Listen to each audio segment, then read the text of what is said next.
Olá! Continuamos nosso curso sobre pesquisa de processos e hoje vamos falar sobre o efeito econômico da robotização.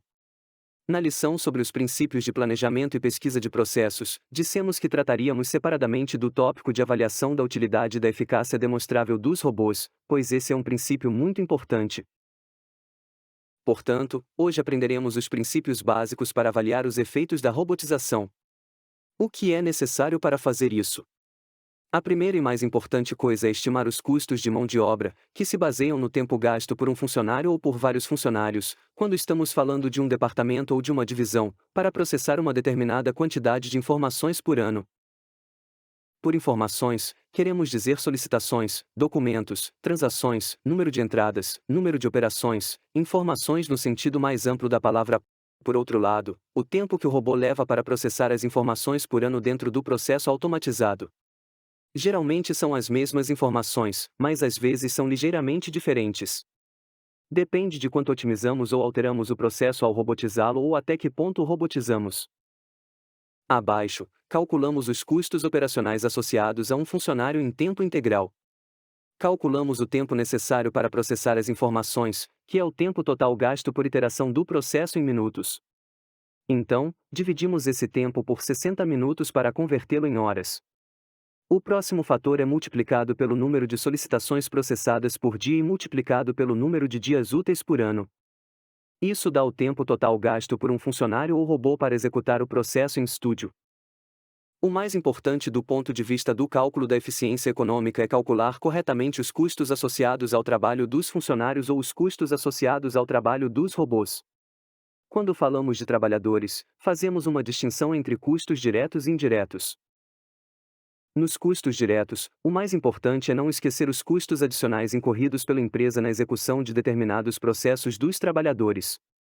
Esses custos não são apenas o salário que é pago no local, mas também impostos, outras deduções, bônus, várias compensações e assim por diante. Além dos custos diretos, há os custos indiretos. Em geral, eles incluem custos administrativos, aluguel de escritório, segurança e custos diretamente associados ao local de trabalho do funcionário. São computadores, software, licenças, telefonia e infraestrutura.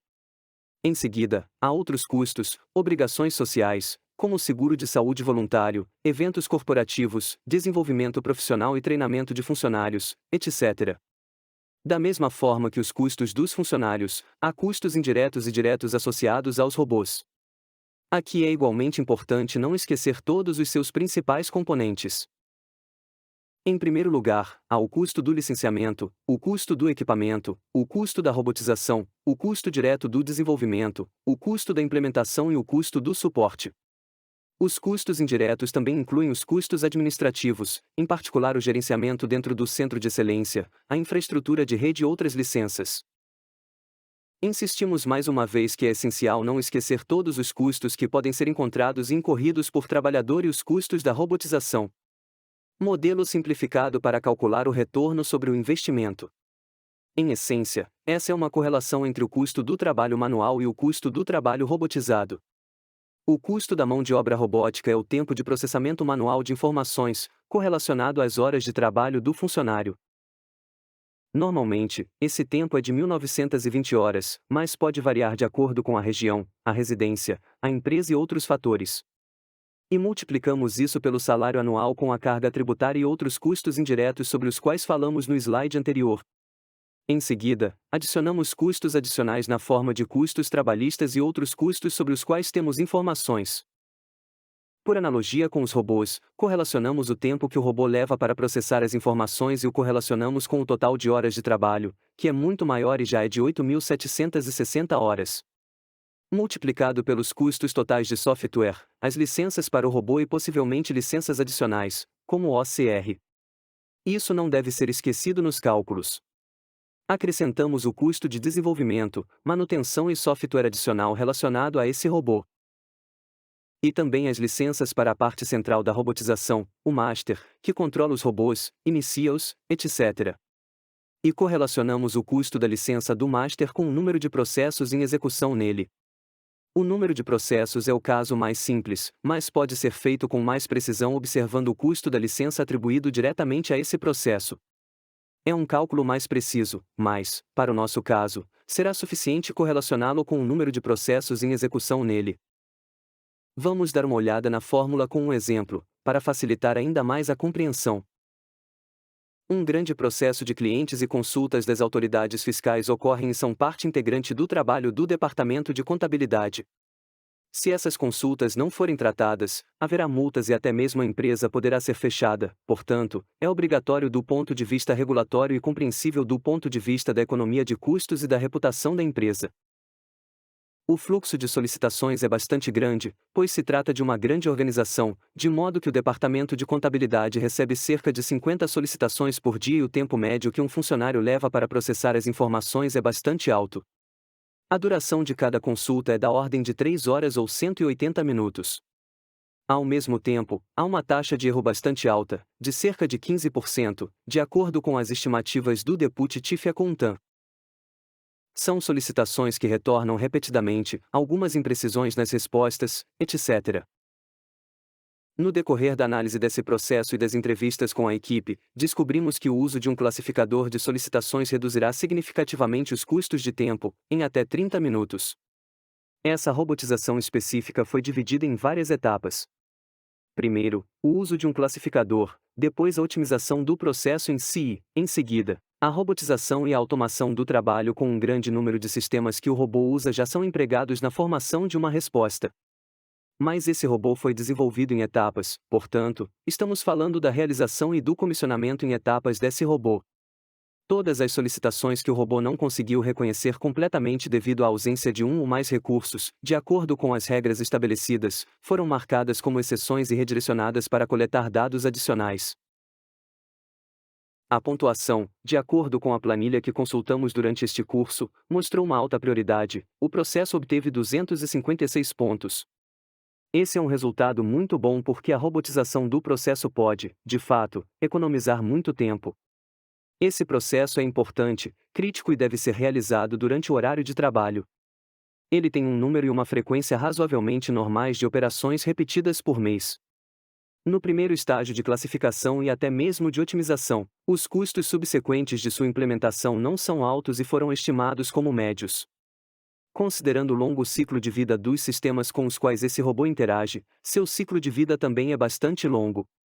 Portanto, do ponto de vista da pontuação, ele é um bom candidato para a robotização. E quanto ao impacto econômico direto? Vamos dar uma olhada mais de perto no processamento manual. O número de solicitações por dia é 50, o número de dias úteis por ano é 247 e o tempo gasto no processamento. Inserimos esses números na fórmula e calculamos o número de horas por ano que a equipe precisa para processar esses aplicativos. Temos um total de 1.920 horas de trabalho por ano, o que indica uma utilização da equipe de quase 20 funcionários em tempo integral. Do ponto de vista do robô, temos o mesmo número de solicitações, temos o mesmo número de dias úteis por ano e temos um tempo de resposta mais curto. Por que otimizamos o processo de uma determinada maneira? O tempo total de trabalho do robô é de 6.175 horas por ano. Ao mesmo tempo, o tempo total de trabalho é de 8.760. Em outras palavras, nesse caso, temos uma utilização de 70% da licença. Isso significa que ainda temos recursos adicionais disponíveis para robotizar outros processos. Cálculo direto do retorno sobre o investimento. Há muitos números e fórmulas neste slide, mas em geral não é complicado. Pegamos o custo da mão de obra fixa, calculamos correlacionando o número de horas que os funcionários trabalham e correlacionamos com o pool de tempo de trabalho. Multiplique pelos salários que eles recebem em mãos. Acrescentamos a carga tributária. Também adicionamos os custos administrativos, que nesse exemplo específico foram calculados como 5% dos salários pagos em mãos. E obtivemos 18.038.000 como o custo total do processamento manual das solicitações do escritório fiscal. Da mesma forma, usamos uma fórmula para calcular os custos associados ao robô. Esse é o tempo gasto pelo robô. Em relação às horas de trabalho do robô, o custo da licença. O custo associado ao desenvolvimento e à manutenção do robô. E o custo do mestre, correlacionado ao número de processos que trabalham nele. Obtivemos 786.000, quase 786.500, Em seguida, consideramos de fato o retorno sobre o investimento. Subtraímos os custos associados ao robô dos custos totais associados ao trabalho manual. Correlacionamos isso com os custos associados ao robô. Multiplicamos por 100% e obtemos um retorno sobre o investimento. Ao mesmo tempo, o período de retorno para esse projeto é de 1 mês. Não é preciso dizer que, no conjunto geral, no backlog de todos os processos que o Centro de Excelência recebeu, esse robô foi classificado como um ganho rápido. Ele tem uma complexidade relativamente baixa e um grande impacto na economia da empresa. Portanto, foi um dos primeiros e mais importantes robôs a ser implementado, foi aprimorado posteriormente e assim por diante. Isso conclui esta lição. Esperamos vê-lo nas próximas lições.